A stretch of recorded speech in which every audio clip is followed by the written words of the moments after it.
Hello, everyone. I am Tamara Pierce, CEO and founder of the Skylane Company, which is a career and consulting firm helping individuals and organizations level up for purpose on purpose. And today we're here for another show of career conversations in the park. It's just a laid back conversation just to dive deeper on some things that individuals may experience. Um, just to give you an inside scoop on how to navigate through a career path, how to get to your next. A lot of time individuals feel stuck in a particular role, like they're not seen, like they're not heard. And here you'll be able to hear a few things and what you can do in order to move into your next role in this career space that we're in now in these days. So today I did want to share a little bit more about my about things I have seen in the workplace. I have been in the HR recruitment space for over 10 years now, so I've seen and heard a lot of things from candidates looking to leave their current manager or leave their current organization for not too many different reasons. A lot of the things that I've heard has been pretty similar, which is I feel stuck. I feel like my manager is blocking me. There's no way for me to grow in my current role, in my current organization. And and today I just wanted to share a little bit more about that and different things that you can do to be able to move up and move into what you're truly desiring. One thing that I'd like to share is about an experience I had with a leader. I was looking to go into another HR recruitment role, and a manager asked me, where do you see yourself in the next few years? What kind of role are you seeking to have? And the typical answer people would share is, oh, I want to move up into management. I want to lead in this particular capacity. And one thing that particular experienced senior leader shared is that sometimes experience doesn't necessarily have to be in a, how do I say this? Not necessarily in a upward movement, in a role where the ladder is going up. A lot of times you'll gain a lot more experience with having more lateral experience rather than staying in one particular role and moving up in that particular career path. If you expound your experience to a different skill set that you may not necessarily get in your current particular role, you will be exposed to a lot more, which makes you a lot more diversified compared to other individuals that stay in their particular lane. And so that is one thing that I would like to make you aware of, and that it's not always about getting the higher pay and going up the ladder to management, to director, to senior director, when you can get experience from a lateral perspective, which makes you a lot more competitive compared to your other counterparts that are applying for the same roles that you're applying for. When you're able to share that you have just expounded in another particular space, it makes you a lot better, a sought after candidate, because you're able to pivot into different spaces, be flexible, adaptable in different areas. And it says that you're a quick learner as well when you're able to move into a different lane. Like, say, for instance, for myself, I shared that I've been in recruitment for a long time, and some of the roles that I've had have been with large organizations where the name brand is very well known. Well, if you take that particular experience and put a person like myself into more of a sales role, that is a completely different completely different spin on working when it comes to hunting. So when you make in a sales role, it's all about the hunt and winning people over to what you are having to what you have to offer.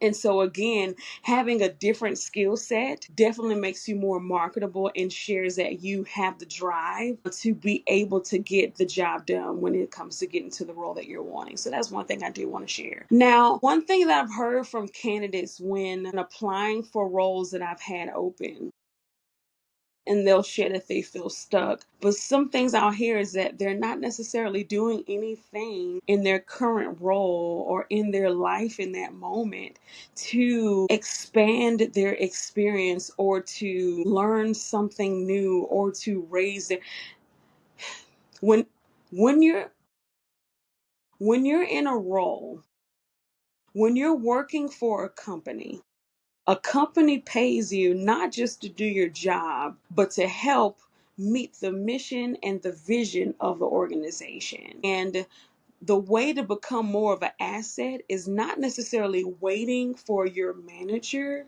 to give you the next thing to do, but to look and pay attention to where the need is, seeing what gap is, where are the gaps, what are those opportunities, and how can you fill that? That would get you seen by your manager, which says that you can think for yourself. You are a leader and you're willing to step up to the plate. Not only did you notice, because what people can do or what individuals can do is notice that there is a gap and complain about the gap and not necessarily do something. What would make you stand apart is when you notice the gap, finding a solution to the problem and pitching it out there, gathering resources and data to support your position and presenting that to your leadership, even in a corporate meeting setting amongst your peers. As long as you have that data to support how you believe that gap can be filled, that is the way that you can stand out amongst your peers and be seen as a valuable asset to your leadership team. That's how you do that. Instead of sitting and waiting, especially for individuals when you're in your entry level roles, working in it, honestly, it doesn't matter in what different capacities.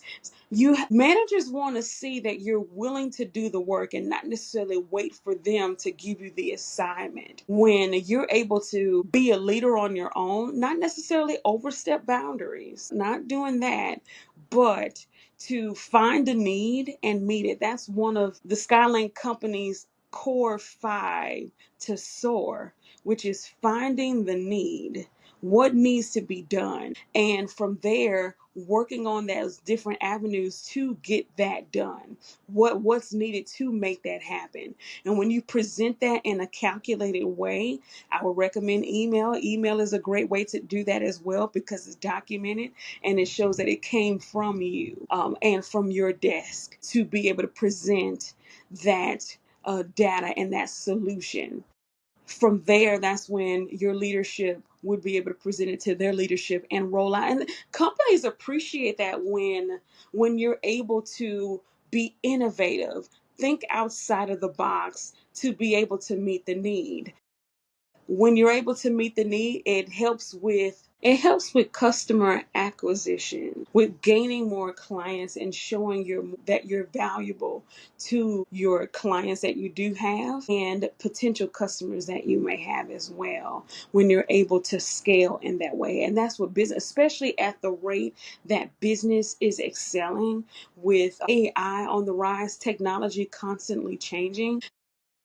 You as the individual, as a human being, have to put in that extra spin to show yourself as that asset. So again, twiddling your thumbs and waiting for work to come to you will not cut it. It won't. You have to show yourself as more valuable. Another thing you want to do when trying to level up in the workplace is you want to make sure to have a mentor, someone that you can connect with that is more senior, experienced in how to navigate in the workspace and hearing from their different experiences. You want to make sure to have a trusted person that you can speak with to hear oh, this is great too, because there is mentorship and there's also sponsorship. Mentor would be able to pour into you the things that you may not know. In the day and age of work where sometimes our workspaces may be more virtual or it's hybrid, asking for some time on that peer's calendar is not a hard ask, or even searching on LinkedIn to have time on someone's calendar and flatter them. People love to talk about themselves. I promise. They love to talk about themselves. So compliment them, let them know that you've paid attention to their and impressed with their accolades and that you're looking to move in that particular space. And ask them for not necessarily the loan commitment quite yet, but ask them for some time, maybe just a little coffee, some time to have a little coffee chat, just to pick their brain on a particular subject and build that relationship from there. And just receive that senior leadership knowledge so that you'll be able to set yourself up for success in that particular workspace. One thing that I have seen is that individuals may try to leave a particular organization because they feel stuck, but a lot of times you have the power within yourself to be able to change your work. And it's all about that mindset. When you change your mindset about what you're doing, you are able to pivot your work in such a way that is life changing. Another thing that's great to do in the workplace to set yourself apart is doing the work that nobody wants to do. The work's got to get done. The work's got to get done. And especially when you're able to do the task that your manager doesn't want to do, they would appreciate that so much if you're able to do that tedious work that keeps them up too long when you actually have the time to get it done. Even when you don't have the time, when you take on the workload that others tend to put on the back burner, that sets yourself up and positions you in a place where you are responsible, you're mindful, you know what needs to get done, and you are a doer. You are a doer. So getting those tasks done that no one wants to do, that I definitely recommend to do. Now, another thing is communication with leadership. Proper leadership loves to see their employees flourish. It brings great leaders great joy when they are able to say, I helped Sally Sue, groom them to be able to get into that leadership role. Great leaders love to see their employees grow and go even far beyond where they are. It gives them a sense of accomplishment. That for great leaders, for great leaders. And so have that conversation with your leader and where you're looking to go, where you're seeking to get to.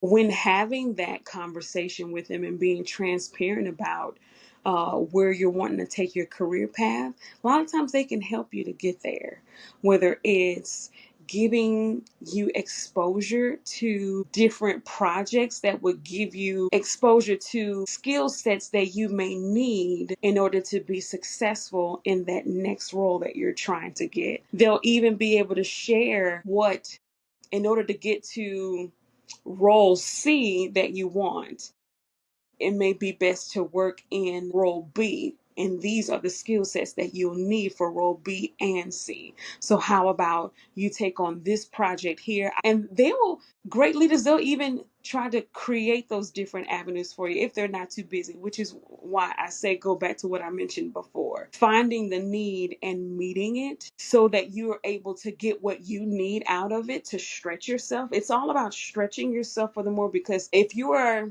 doing the same thing over and over again, one, you'll feel like you're stuck, which is where you are. But when you expand your experience, You'll be able to experience more. It'll develop yourself more. You'll feel more of a sense of accomplishment. Your manager will see that you're stepping up to the plate, will trust you with more and recommend you to greater. Where when you're not in those rooms, they'll be speaking your name positively, saying that, hey, I know Jane and she is the great person for that role. I know John, he can do it because he's done this on my team. And so having that conversation with your leader is very important. One thing that individuals don't know whenever applying to roles internally is that whenever you're applying to the job internally for that next role, it automatically is sent to your direct supervisor so that they are aware that you have expressed interest in another position. Um, it's kind of like a checks and balance system on the HR side to let the manager know, hey, you need to prepare for recruitment. And also it kind of gets the two managers talking together about your performance. Yes, they have, my goodness, and I'm glad I mentioned performance. Know that you are always interviewing. Don't forget that. The moment before you ever walk into the building, you are interviewing. Every day you are on your job. If you're late, you'll be known as a person that's late. If you're walking down the hall and you're not speaking, it doesn't matter what it is you're doing. You want to make sure to show yourself as approachable, friendly, to all that you come in contact with, because you are always interviewing everywhere you go. Everywhere you go, all day long, with every email that you send at work, you are interviewing. How I know? How I know? It's happened all the time, whether it's happened positively or negatively. A coworker of mine, she was seeking to transition into a a lateral role that doesn't necessarily align with what she was doing initially, but because she offered great service to a particular leader and supported them, when that leader had a job opening, they already knew how great my coworker was and how diligent she was, how thorough and how communicative she was, what the level of service that she offered. And that was a no-brainer for them because they had been working with her for so long, not knowing that they would be employer employee because they were working together at one point. But know that you are always interviewing. So you want to make sure that you're always approachable in the office space, always being helpful in the workplace, because you are always interviewing. I can go on and on and on about the different things that you can do to level up, but let's walk on this journey together. In the next couple of weeks, we'll have another one of my friends that will be here to share about their experience that they have in their career, just so that you can hear about their experience, how they got to the place where they are, and the different steps that they're taking now in order to pivot into their next role. Until next time, I'll see you later.